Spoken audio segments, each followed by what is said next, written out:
Well, just moments ago, you heard it right here. The U.S. government filing federal charges against a Uzbek terrorist who killed 8 people yesterday in the New York City attack. He entered the United States through the diversity visa lottery, and President Obama ordering now a merit-based system be implemented. It's not the first time he's talked about it, but he's certainly pounding the table now, vowing to also intensify extreme vetting of those who enter the United States. With me now, Bernard Kerik, former NYPD Commissioner, and Peter Brookes, Heritage National Security Affairs Fellow and former Deputy Assistant Secretary of Defense. Bernard, let me start with you. By the way, thank you very much last night for your help on all of this.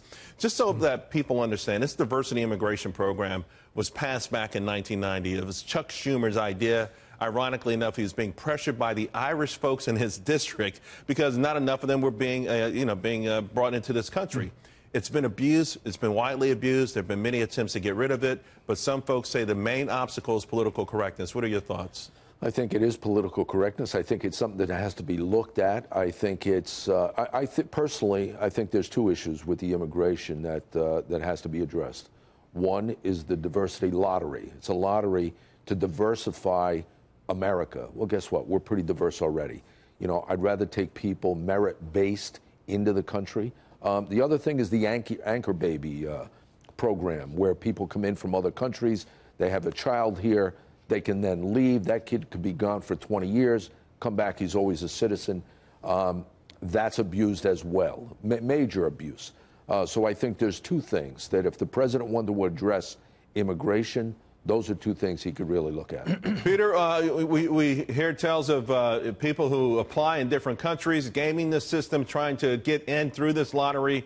By most accounts, and I think Bernard makes an amazing point, the notion of diversifying the most diversified nation in the world seems preposterous on the face anyway.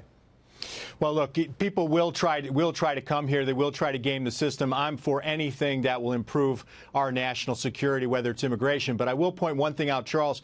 The fact is that our terrorism problem the last 4 years that ISIS has been with us is really a homegrown problem. We've had 38 plots or attacks in the United States since 2014 when ISIS came in. 36 of those have been homegrown. So you can do things with immigration, and I'm all for Congress taking a look at this. I'm all for reviewing programs. I'm for extreme vetting, as the president has laid out, because of the terrorism concern. But there's a whole other aspect to this problem. Right. And the fact is that it's actually here already. Bernard, on that point, the suspect planned this for months. He took a practice run on October 22nd.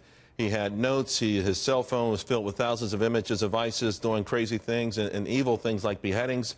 People in and around him had to have seen this happening. We talk about this all the time, but how do we get the American public to step up, people who are in the family of these folks and even people who are near them or working with them? But to Peter's point, there's 2 primary things. Intelligence, our intelligence capabilities have to be better than they've ever been. Local, state, and federal communications, in addition to what we get from abroad. But also, personally, I think we have to conduct surveillance, criminal profiling, predictive profiling, not racial profiling.